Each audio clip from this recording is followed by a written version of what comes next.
Hello दोस्तों, आप सभी को गुलाब जामुन जैसी मीठी मीठी नमस्कार। और उसी के साथ आप लोगों का स्वागत है मार्केट के पैचअप या ब्रेकअप शो में। आज के दिन हम डिस्कस करेंगे एक तो हमारी मार्केट को कैसी रह सकती है कल के दिन, मार्केट की नीयत और क्या रहेंगे इंपॉर्टेंट लेवल्स, उसे स्टडी करेंगे।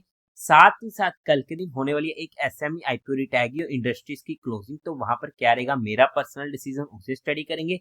एंड फाइनली दो एसएमई आईपीओ की कल के दिन होने वाली है लिस्टिंग, तो वहां पर क्या रहेगी लिस्टिंग स्ट्रेटेजी, उसे भी स्टडी आउट कर लेंगे और सभी आईपीओ का लेटेस्ट जीएमपी भी हम चेकआउट कर लेंगे। तो अभी से इस वीडियो को लाइक एंड चैनल को सब्सक्राइब कर दीजिएगा। अगर हम सबसे पहले आज के दिन का एफआईए और डीआई डाटा की बात करते हैं, तो वहां पर डीआई ने 4322 करोड़ की बाइंग करी है, बट एफआई ने 5900 करोड़ की सेलिंग करी है। नए फाइनेंशियल ईयर में एफआई की सेलिंग से शुरुआत हुई है। अब देखना पड़ेगा आगे आने वाले टाइम में एफआई का क्या रिएक्शन हमें देखने को मिलता है। ओवरऑल में फिगर नेगेटिव साइड का, जो हमारे लिए और मार्केट के लिए एक नेगेटिव पॉइंट हो जाता है। अब अगर हम बात करते हैं हमारे आईपीओ की जो कल के दिन होने वाला है करोज रिटैगियो इंडस्ट्रीज की, अगर मैं इसमें अपने पर्सनल डिसीजन की बात करूं फॉर एजुकेशन पर्पस, तो मार्केट के मूड माहौल को ध्यान में रखते हुए और जिस तरीके से हमें लिस्टिंग देखने को मिल रही है, हालांकि कुछ आईपीओ की लिस्टिंग थोड़ी सी पॉजिटिव साइड की हल्की फुल्की हमें देखने को मिली है, बट अभी तक ऐसी लिस्टिंग देखने को नहीं मिली है जिससे मैं थोड़ा सा श्योर हो सकूं। तो तब तक के लिए मैं इस आईपीओ को भी अवॉइड करने की कोशिश करने वाला हूं।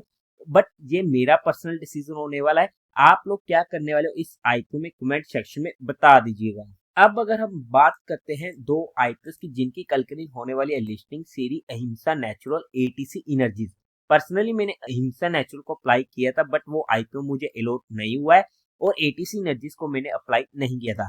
बट अगर ये आईपीओ मेरे पास होते तो मेरा सिंपली एक ही माइंडसेट होता है किसी भी आईपीओ में, वो होता है सिर्फ और सिर्फ लिस्टिंग माइंडसेट। कि जैसी वो कोई भी आईपीओ लिस्ट होता है मैं वहां पर इमीडिएटली बुक करके निकल जाता हूँ, अपना ऑर्डर प्री ऑर्डर में ही डालकर। क्योंकि मेरा माइंडसेट था सिर्फ लिस्टिंग गेन लेने का, मिलता तब भी ठीक, नहीं मिलता तब भी ठीक, बट मैं एक बार के लिए वहां से एग्जिट हो जाता। क्योंकि हमें जनरली एसएमई आईपीओ में सर्किट देखने को मिल जाते हैं, अपर सर्किट या लोअर सर्किट, क्या लगना कंफर्म है? कोई कंफर्म नहीं है। अगर लगता है तो कौन सा लगेगा किसी को भी नहीं मालूम, वो प्योरली मार्केट को मालूम होने वाला है। क्योंकि अगर अपर सर्किट लगता है फिर तो हमें सिर्फ और सिर्फ मजे आते हैं, जैसे कि आज के दिन डेस्को इंफ्राटेक की लिस्टिंग हुई और वहां पर हमें अपर सर्किट देखने को मिल चुका था। बट अगर बाय चांस लोअर सर्किट लग जाता है फिर हमें दिक्कतें होनी शुरू हो जाती हैं और हमारा एग्जिट वहां पर नहीं हो पाता जब तक वो सर्किट खुलता नहीं है। इसीलिए मैं इन सर्किट के चक्कर में नहीं पड़ता हूँ और वहां पर इमीडिएटली बुक करने की कोशिश करता हूँ। ये मेरे हर एसएमई आईपीओ में स्ट्रिक्ट रूल्स बने हुए हैं। बट आप लोग अपने रिस्क रिवॉर्ड रेशियो को ध्यान में रखते हुए अपने फाइनेंशियल एडवाइजर से कंसल्ट करके कोई फाइनल एक्शन बनाइएगा। अगर हम सभी आईपीओ के जीएमपी की बात कर लेते हैं तो सीरी अहिंसा का चल रहा है 16% के करीब का, एटीसी एनर्जीज का 3% का, आइडेंटिक्स वेब का 14% के करीब का, इन्फोनेटिव सॉल्यूशंस का 17% का, और इसके अलावा सभी आईपीओ का जीएमपी हमें 0% का देखने को मिलने वाला है।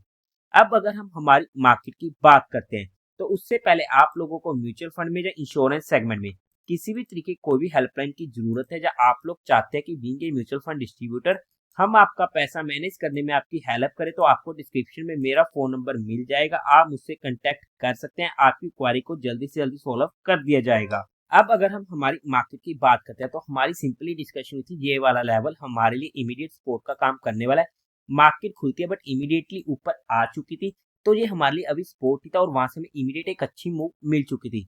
बट नेक्स्ट टाइम इसको तोड़ा, हमने काफी बार डिस्कस किया कि अगर मार्केट कभी भी गैप डाउन खुले और वहां पर ऊपर की साइड जाए और वहां से फिर उस लेवल को नीचे की साइड तोड़े, तो यहाँ पर हमें बाय नहीं करना होता, क्योंकि ये सेकंड डिप होती है और वहां पर काफी लोग साइकोलॉजी इस लेवल पर खरीदने की कोशिश करते हैं और वो लोग फंस जाते हैं और वहां से मार्केट सीधा नीचे को खींच के ले जाती है।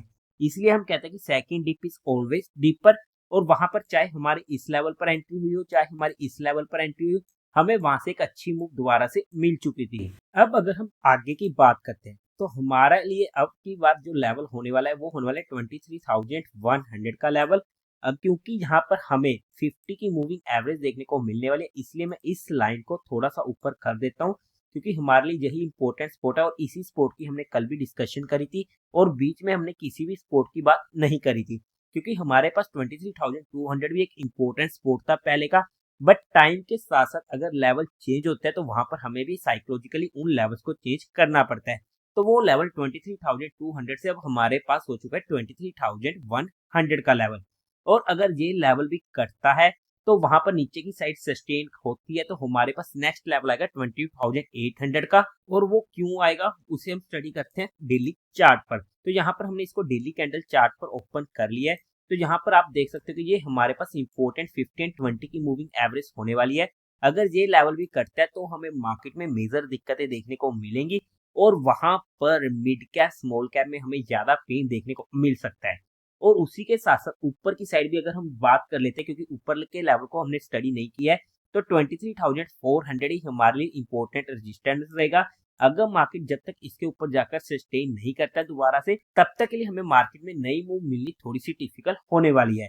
और ऐसे में 20,800 ये वाली सपोर्ट जो हमारी पहले की बनी हुई है, ये वाला लेवल हमारे पास होने वाला है। बट अगर हमारी कहीं पर भी एंट्री होती है तो हमारा 30 पॉइंट से ज्यादा का स्टॉप लॉस किसी भी सिनेरियो में नहीं होना चाहिए, क्योंकि अगर बाय चांस हमारे अगेंस्ट वो ट्रेड जाती है या फिर मार्केट हमारे लेवल्स की रिस्पेक्ट नहीं करता है तो वहां पर हमें ज्यादा लॉस ना हो। पर्सनली मैं ऑप्शन बाइंग में काम नहीं करता हूँ, फिर भी हमने जहां पर चीजों को सिर्फ एजुकेशनल लर्निंग परस्पेक्टिव स्टडी करने की कोशिश करी है, किसी भी तरीके कोई भी इन्वेस्टमेंट टिप या एडवाइस नहीं है। फिर भी आप लोगों को कोई भी काम करना हो, कोई भी एक्शन लेना हो, तो एक बार अपने फाइनेंशियल एडवाइजर से कंसल्ट करके ही कीजिएगा। तो देवी और सज्जनों, उम्मीद है आप लोगों को ये वीडियो अच्छी लगी होगी। तो इस वीडियो को लाइक कीजिएगा, शेयर कीजिएगा और साथ ही साथ चैनल को सब्सक्राइब करें। हर हर महादेव।